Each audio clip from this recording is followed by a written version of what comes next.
Salut à tous et à toutes et bienvenue dans cette nouvelle vidéo. Aujourd'hui je me retrouve avec Ruby. Donc aujourd'hui on va vous présenter deux comics encore. Donc Ruby, tu vas présenter.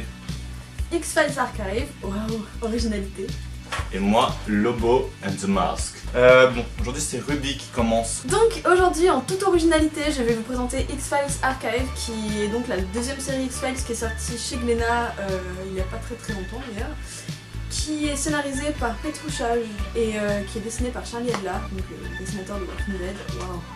Petruchage il n'est pas très connu. Non, pas très connu. Mais Charlie Adlard, je pense que la plupart de vous le connaissent. J'espère pour Ces vous. petits comics là. Du coup, je vous avais déjà présenté le X-Files qui est sorti il y a quelques mois. Et il y avait cette série en parallèle. Et donc, contrairement à la première série, ça c'est une série qui suit en fait les 9 premières saisons. C'est juste des histoires, c'est des petits spin-offs on va dire. Et des histoires, des enquêtes inédites avec Mulder et Scully qui enquêtent de leur côté. C'est un vieux comics qui a été réédité en France. Donc niveau dessin, Charlie Adlard, c'est pas ce qu'il a fait de mieux. Déjà, je pas au top niveau. Je tiens à dire ça, c'est... Enfin après il a un style assez particulier. Il a un style assez particulier. Personnellement, j'aime pas trop à quoi ressemblent les personnages dedans, parce que c'est toujours dur de dessiner des personnages, des acteurs en fait, parce qu'on connaît déjà exactement leur tête. C'est toujours super dur de reprendre... C'est le même cas dans les comics Star Wars aussi. Ouais, voilà, pareil. Le visage est mal fait, ça paraît moins crédible. Alors que si c'est un personnage complètement fictif, c'est pas grave, il peut avoir n'importe quelle apparence. Là, c'est un peu plus compliqué. Du coup, il y a un peu l'obstacle du dessin pour les premières pages. Ça s'arrange pas au fil du temps. Mais bon, je veux dire, c'est... Tu n'aimes pas Charlie Adlard? J'aime pas Charlie Adlard dans ce tome-là, voilà, je tenais à dire que... Enfin même, tu ne peux ne pas l'aimer dans Walking Dead, les franchement, dessins, ouais, sont pas ouf. Ils sont pas ouf, mais je veux dire, ça c'est vraiment 80, enfin, c'est vraiment les années 90, du coup c'est assez vieux en plus. On voit qu'il a vraiment... Le style des années 90. Il a vraiment évolué en fait. Voilà le style de dessin dans les années 90. Truc avec des formes bien, ce qui n'est pas du tout Charlie Adlard. Ouais, mais alors ça, tu vois, je préfère, mais large en fait. Enfin bref, du coup, assez parlé du dessin parce que je vais pas rager dessus pendant 40 ans non plus. Niveau scénario, c'est plutôt pas mal dans le sens où c'est des spin-offs, donc vraiment d'enquête. Mais c'est un complément en fait. On peut pas lire ce comic sans avoir vu la série. C'est un peu... Enfin, ça sert pas à grand chose en fait. Du coup, vraiment, si vous ne connaissez pas du tout l'univers, commencez surtout pas par ce comics en fait, ça va juste pas forcément vous intéresser. Mais par contre, pour les fans, ça peut être intéressant dans le sens où on retrouve plus d'enquêtes, donc c'est toujours des petits bonus à grappiller par-ci par-là, c'est plutôt intéressant. Niveau personnage, tout ça, ça nous apporte pas non plus un énorme développement de personnages. Les personnages sont pas développés en plus, on n'apprend pas des nouvelles choses sur eux, c'est toujours la même chose. Là dans le tome 1 du coup Scully est encore bien froide, Mulder est toujours en quête de sa sœur, etc. Ça change vraiment pas des premières saisons, disons que ça résume bien, forcément vu que c'est à côté des premières saisons, ça résume vraiment les premières saisons en fait. Du coup je vous conseille vraiment pas si vous êtes un nouveau dans ce... Même moi j'ai... dans ce fandom, même moi j'ai eu du mal au début. C'est pas une série que... En étant une grosse fan d'X-Files, bien sûr que je vais continuer, mais c'est pas une série que j'attends avec impatience. Disons que je préfère vraiment X-Files, l'autre série en comics qui est sortie chez Glénat, parce qu'au moins ça apporte vraiment un développement, ça apporte des nouvelles choses, etc. Même si des fois ça va un peu vite. Mais là, c'est vraiment un peu plat, disons, genre voilà. Donc les gens qui n'ont pas encore lu ces comics, et que si vous êtes fan d'X-Files, lisez ces comics, c'est toujours intéressant. Mais bon, voilà, ça va pas plus loin. Et on retrouve pas non plus énormément d'éléments, genre de tout ce qui... en même temps, c'est un peu le début encore de la série, du coup c'est normal, mais il n'y a pas encore d'éléments clés de la série vraiment qui se soient vraiment développés. Il y a des phénomènes paranormaux, il y a des extraterrestres, mais c'est toujours un peu avec le jeu de... Mulder a tout vu, Scully n'a rien vu, Scully avait les yeux fermés juste au bon moment, enfin bref. C'est un peu... En gros, n'achetez pas ce comics. Si, en gros, je le conseille pas énormément, je suis pas une énorme fan de ce comics, alors que franchement, je suis une grosse fangirl. Par contre, ce qui est bien avec cette édition, c'est que c'est une très jolie édition, ça a été bien... avec des couvertures toutes douces. Avec des couvertures toutes douces, etc.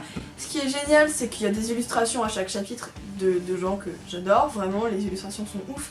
Et ce qui est bien, c'est qu'il y a aussi des petits bonus à la fin sur la série en elle-même et sur les acteurs, et ça c'est vraiment génial. Donc on peut retrouver des photos, et c'est surtout bien fait. Pour conclure, Un avis mitigé. Achetez-le, mais peut-être pas en fait. C'est un avis mitigé sur X-Files Archive. Vraiment, si vous êtes vraiment fan, lisez-le. Si vous commencez tout juste dans la série, je le conseille vraiment pas. Ça va juste vous ennuyer et vous donner un a priori sur les comics X-Files qui sont vraiment géniaux. Mais celui-là est assez mitigé. Voilà, donc en général, je fais toujours des critiques sur des choses que j'adore, etc. Aujourd'hui, j'avais plutôt envie de présenter un truc. Surtout qu'on avait dit qu'on ferait sûrement la review de Archive. Ouais. Quand on avait parlé d'X-Files. Ouais, c'est vrai. Et Du coup, c'est fait. voilà, c'est fait. Mais surtout, j'ai voulu faire une critique un peu différente une fois, enfin pour une fois, parce que je critique jamais vraiment négativement les comics que je lis. Mais là, pour le coup, c'est vraiment pas ouf. Passons à Thomas. J'espère qu'il y aura une critique un peu plus élogieuse de son comics. Bon, alors moi je vais vous parler de Lobo and the Mask. Voilà, super couverture. Hop, hop, hop. Bon, ce comics, avant tout, je dois vous le dire, ça doit être très compliqué de le retrouver. Je pense même que sur Amazon ou des sites comme ça risque d'être de la galère. Donc je vous le conseille. Je conseille jamais ça, mais au pire lisez-le en scan si vous voulez vraiment le lire. C'est un truc que je déconseille complètement, le scan. C'est comme le dit Stanley, c'est mieux, c'est comme les seins, c'est mieux en vrai. Mais c'est mieux de les avoir dans les mains. Oui. Merci Stanley. Alors c'est écrit par Doug Mack. J'ai fait quelques recherches sur ce monsieur et donc c'est celui qui écrit la série régulière The Mask. On n'a pas eu trop de parutions de The Mask en France. Et c'est dessiné par Case Williams qui a travaillé sur Batman, enfin chez DC en gros, qui a un style plutôt pas mal, on va voir ça juste après. Donc faut savoir que ce comics on me l'a prêté, merci, big up à Arthur. Et, et donc il m'a passé d'autres comics et ils venaient à peu près tous des années 90 et j'ai remarqué qu'il y avait une grosse mode des crossovers à cette époque là et c'est plutôt drôle. C'est génial les crossovers. Voilà, et il y en a même entre DC et Marvel, tout ça. Et voilà, Lobo and the Mask, donc un personnage de DC et un personnage indépendant, je sais plus à quoi il appartient. C'est un peu Dark Horse, un Dark Horse. Voilà, merci Thomas. Bon, le speech est très simple. Alors pour ceux qui savent pas qui c'est Lobo, à la base c'était une parodie de Wolverine chez DC. Ils ont fait une sorte de chasseur de primes de l'espace, extraterrestre, qui est un peu délirant, un peu à la Deadpool mais en plus cynique, et qui a à peu près les mêmes pouvoirs que Deadpool aussi, c'est-à-dire il régénère son corps, tout ça. Bon, The Mask, je pense que chacun de vous a vu le film avec Jim Carrey. On a vraiment besoin de le présenter. Mais en comics, il y a besoin de le présenter quand même en comics parce que c'est un tout autre personnage. Il faut savoir que The Mask, il y a plein d'autres gens qui ont porté. Il n'y a pas que le personnage de Jim Carrey dans le film, tu vois. Il y a plein d'autres gens, même des filles, tout ça, qui ont porté le masque. Waouh. Bah oui, non, mais parce que la plupart c'est des hommes qui l'ont porté. Par contre, The Mask est beaucoup plus violent que dans le film. C'est ça la grosse différence, c'est la violence, c'est l'excès total. Le speech est très simple. Lobo se fait engager par un extraterrestre d'une royauté, je sais pas quoi. Bon, c'est un scénario très simple et il va devoir aller tuer The Mask. Le scénario le plus simple du monde. Le plus bateau du monde. Et ça va donner lieu à une petite guéguerre entre Lobo et The Mask. Ce qui est plutôt drôle de voir ces deux personnages s'affronter ensemble. Et ça va mener après qu'ils s'allient ensemble. Et là ça va partir dans un délire. Voilà, ces deux personnages ensemble. C'était peut-être pas la meilleure des idées, mais en même temps ça donnait un truc complètement délirant, bien plus pire que Deadpool. Alors c'est un récit très énergique, ça prend jamais le temps de s'arrêter, ça va super vite, c'est très fun, c'est très drôle et c'est vraiment pas prise de tête. Mais pas prise de tête dans le sens que c'est bête, c'est vraiment fun et drôle quoi. C'est... Pléonasme. Waouh. Ce récit est très drôle aussi et ça joue pas mal avec le brisage du quatrième mur comme notre ami Deadpool. Et ouais, j'adore Deadpool. Bon, c'est pas mon personnage préféré comme la plupart des gens qui connaissent pas les comics et qui disent mon personnage préféré c'est Deadpool. Vas-y, ça te fait pas de critiquer ceux qui débutent. Mais non, mais bon, voilà. Ça arrive souvent quand même. Oui, un petit peu quand même. Ah, je connais bien les comics, je connais Deadpool. Aussi, on l'a déjà fait celle-là. J'ai déjà lu un comics, bon bref. Alors... Les petites minutes on crache sur les gens, c'est pas grave. Le personnage de The Mask, est, comme je l'ai dit, il n'a rien à voir avec les films, il est beaucoup plus violent. Par contre, il apporte une grosse touche d'humour aussi aux comics.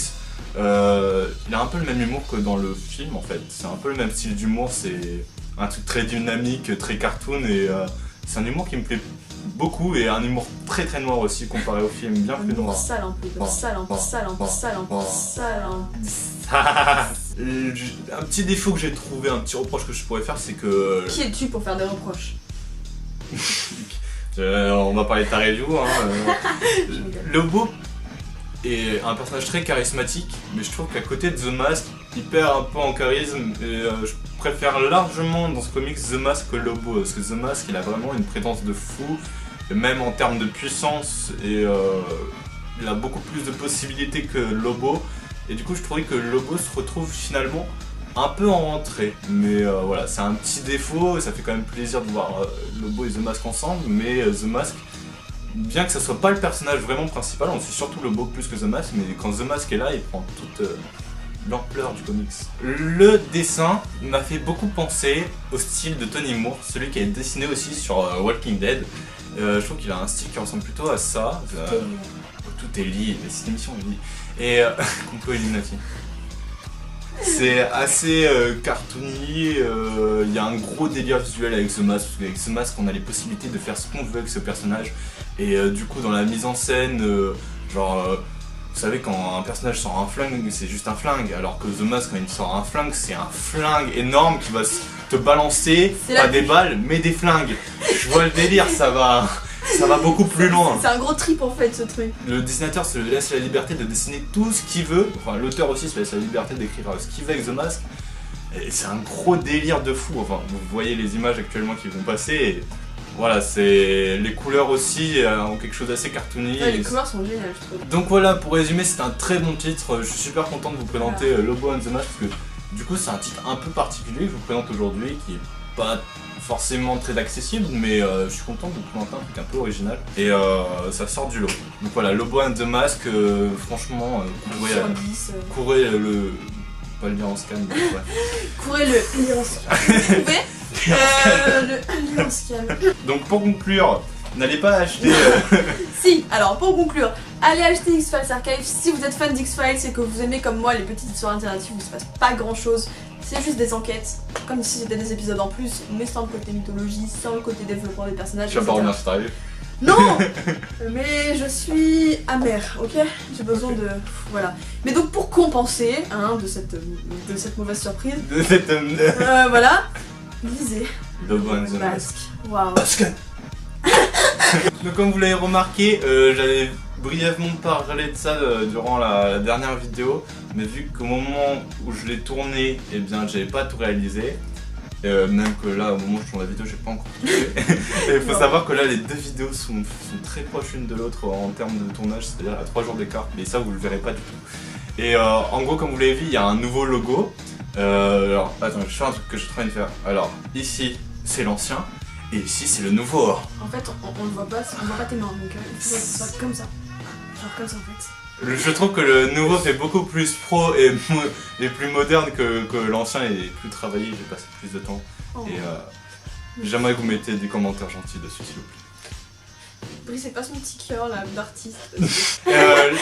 Aussi, désormais il y a une intro, je pense que vous l'avez remarqué, mais je pense qu'elle va pas tarder à changer parce que je pense que je vais changer la musique parce que c'est pas une musique qui m'appartient. Donc on n'a pas l'habitude de faire ça ni rien, de demander des likes, etc., des follow, c'est pas vraiment notre C'est pas dans notre doctrine. Voilà, mais en tout cas, ce qui est nouveau c'est qu'on a maintenant une page Facebook, donc si vous voulez nous retrouver genre pour suivre les vidéos, même si je pense que vous pouvez les suivre sur YouTube, enfin bref, on ajoutera un peu de contenu sur la page Facebook pour... Beaucoup de contenu.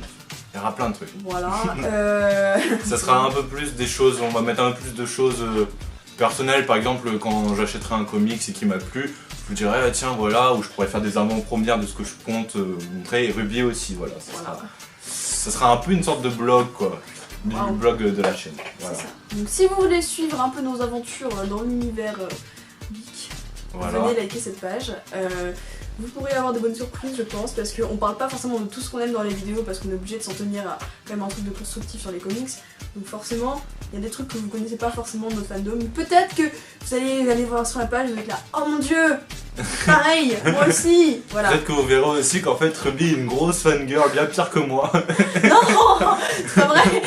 Non, mais ce qui est aussi bien sur la page Facebook, c'est que du coup on pourra genre communiquer plus facilement parce que voilà, les commentaires YouTube c'est pas forcément la meilleure chose pour communiquer. Du coup voilà. Voilà, ce sera une meilleure communication. Waouh.